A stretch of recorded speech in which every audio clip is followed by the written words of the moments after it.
What were the Royal Ulster Constabulary's key challenges? Imagine trying to keep peace in a place torn apart by decades of conflict. That was the reality for the Royal Ulster Constabulary during the Troubles in Northern Ireland. This police force, which served from 1920 to until 2001, faced some tough issues that made their job incredibly difficult. One major challenge was the sectarian divide. Most officers were Protestant, which led many Catholics and Irish nationalists to see the ruck as biased and unfair. This perception made it hard to build trust in communities that felt targeted or ignored. The force was often viewed as an arm of British rule, which fueled resentment and suspicion. Then there was the violence. The ruck was caught in the middle of a brutal conflict involving paramilitary groups like the Irish Republican Army. Officers were frequently attacked, with many killed or injured in bombings and shootings. To stay safe, they had to use armored vehicles and carry guns, which sometimes made communities feel even more alienated. Balancing everyday policing with counter-terrorism was another challenge.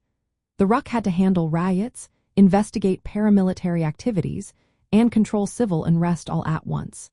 This stretched their resources thin and made their role seem more militarized than police work.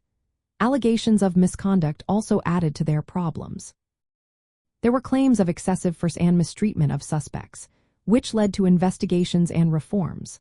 Some officers were accused of colluding with loyalist paramilitaries, damaging the force's reputation even further. Organizationally, the ruck was originally a small, colonial-style force that only started to modernize in the 1970s.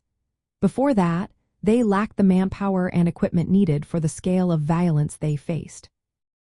Internal trauma was another issue, as officers constantly dealt with violence and loss.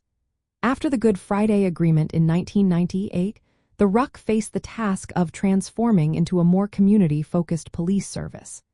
This led to the creation of the Police Service of Northern Ireland in 2001, which aimed to be more neutral and representative. The transition was not smooth, with some unionists feeling it disrespected the RUC's history, and some nationalists remaining skeptical about how much change really happened.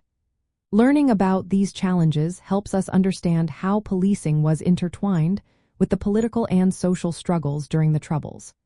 It also shows how difficult it was to find peace in a divided society.